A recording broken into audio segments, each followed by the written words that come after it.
Assalamualaikum warahmatullahi wabarakatuh. Balik lagi sama Maui. Dan gak pernah bosan-bosan, Maui akan selalu menemani hari Senin kalian dengan alu-alu cerita film yang menarik buat kalian tonton. Untuk hari ini, Maui akan mengangkat film Thailand bergenre omnibus, dimana film omnibus adalah kumpulan film pendek dalam satu film. Dan cerita filmnya ini bisa ada benang merahnya ataupun gak ada. Untuk film Thailand kali ini tidak ada benang merahnya, dengan judul film Phobia 2, rilis tahun 2009, di mana di dalam film tersebut ada 5 film pendek yang nanti akan aku bagi menjadi 2 part. Bah, buat kalian semua siap-siap untuk jump scare. Dan kita gak usah lama-lama lagi, langsung aja masuk ke dalam filmnya. Let's go. Action!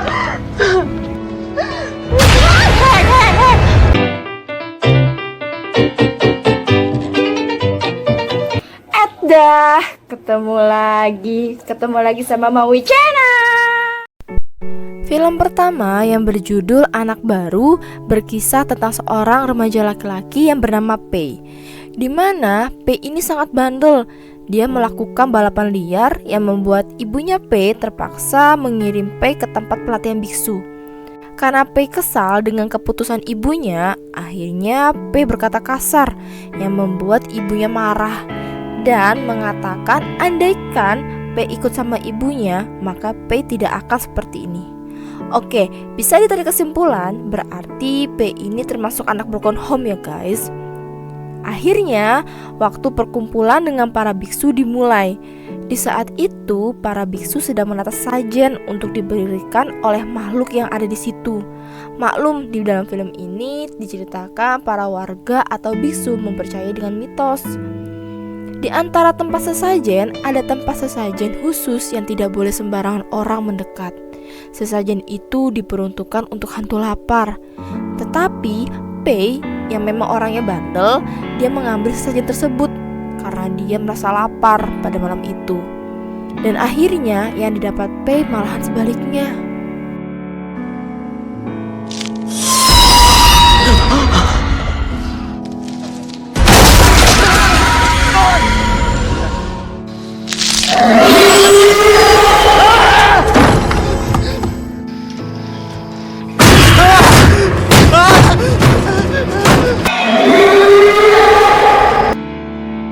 Tanpa disadari, ternyata Pei diganggu semalaman.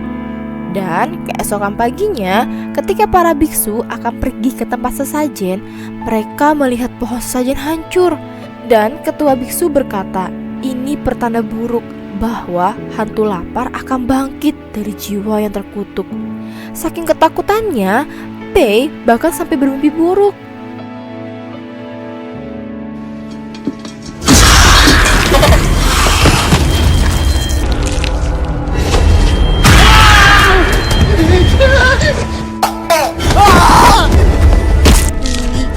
Karena kejadian itu, Pei memutuskan untuk pergi dari tempat itu.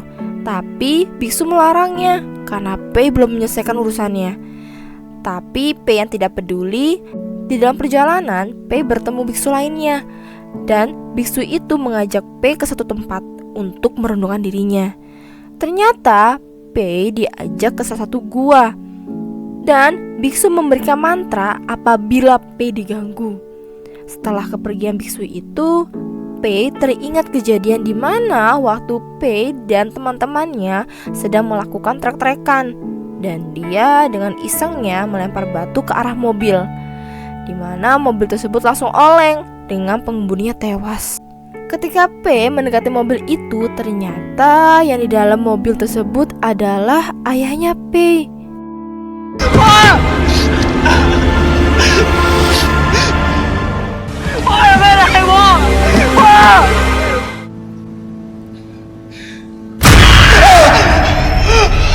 Setelah itu, lilin yang ada di sana pada mati dan terdengar suara yang mengerikan. Pei langsung berusaha kabur, tetapi hantu lapar tetap mengejar Pei.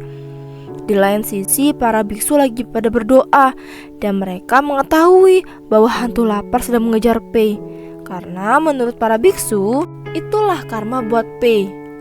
Sedangkan Pei terus berusaha kabur, Tetapi P yang tidak mempercayai hantu, akhirnya P menantang hantu itu dengan melempar batu. Tapi sayangnya batu itu balik arah ke arah P, yang membuat kondisi P begitu mengenaskan. P berusaha menghubungi ibunya untuk meminta maaf, tetapi ibunya tidak mendengar suaranya P. Dan seperti dugaan para biksu, hantu lapar akan bangkit dari jiwa yang terkutuk.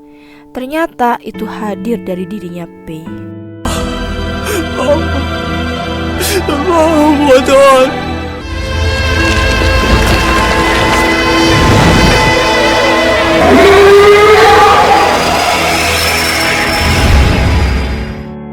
Film kedua yang mengisahkan anak motor yang bernama Artit, di mana Artit baru mengalami kecelakaan dan terjadi luka yang parah pada kakinya, membuat Artit harus menginap di rumah sakit karena orang tua Artit berada di luar negeri dan baru bisa menjenguk Artit besok pagi.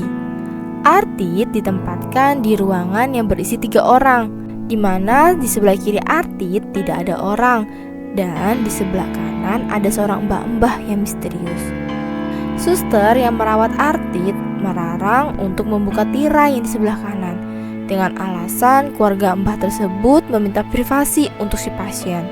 Ketika suster akan memberikan obat melalui suntikan untuk si mbah, malahan yang terjadi adalah jarum suntik tersebut patah. Dan Artit yang melihat itu menjadi penasaran. Ketika suster sudah keluar, Artit berusaha mengintip, tetapi malahan yang terjadi, ternyata si mbah tersebut sudah dalam kondisi yang kritis. Dan malamnya beberapa orang datang menjenguk si mbah.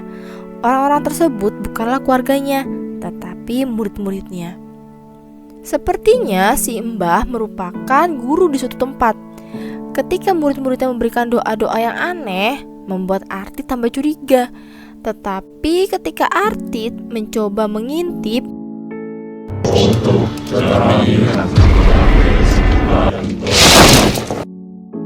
ketika malam, Artit kebangun karena mendengar suara TV menyala. Dan Artit yang masih kepo mencoba mengintip. Emang gak ada kapok-kapoknya nih Artit.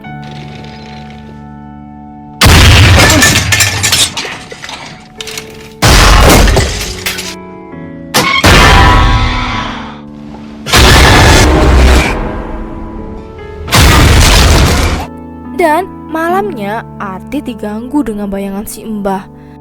Dan suster yang menjaga malam itu langsung membantu Artit, mengatakan bahwa kondisi mbah tersebut sangat kritis, jadi nggak mungkin mbah tersebut bangun untuk mengganggu Artit. Dan Artit yang takut, dia minta pindah ruangan. Tetapi suster mengatakan bahwa semua ruangan sudah penuh. Lagi pula Artit besok sudah bisa pulang. Akhirnya Artit terpaksa mencoba bertahan semalaman dan mengucapkan berbagai doa. Tidak berhenti sampai situ, tirai pemisah tiba-tiba bergeser dan lagi-lagi Artit berhalusinasi si mbah tersebut. Bahkan Artit merasa ada yang menarik dia. Karena halusinasi Artit yang tambah parah membuat suster tersebut membius Artit. Tetapi tidak membuat Artit tenang, malahan sebaliknya Artit tambah diganggu.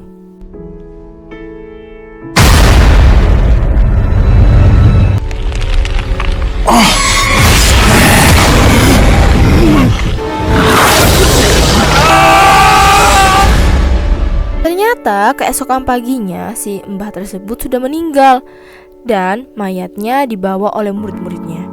Di lain sisi, perubahan sikap Artit yang menjadi kasar dan arogan. Kita juga diperlihatkan Artit yang dibawa keluar oleh murid-murid si mbah tersebut. Jadi sebenarnya mbah tersebut orang yang disegani di rumah sakit. Tidak hanya itu, ternyata petugas rumah sakit termasuk pengikut si mbah. Bahkan sengaja menaruh Artit satu ruangan dengan si mbah untuk menjadi tumbal, yaitu di mana jiwa si mbah akan berpindah ke jiwa yang lebih muda. Akhirnya Artit menjadi orang yang dihormati. Bahkan orang-orang tersebut tidak segan untuk bersujud di hadapan Artit.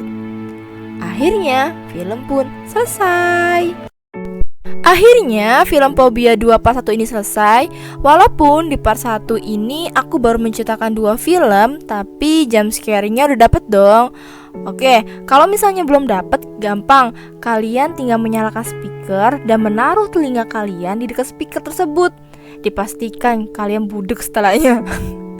Dari 2 film ini lebih cenderung mengangkat hal-hal mistis seperti mempercayai tentang sajen dan menyembah, bahkan mentuhankan seseorang.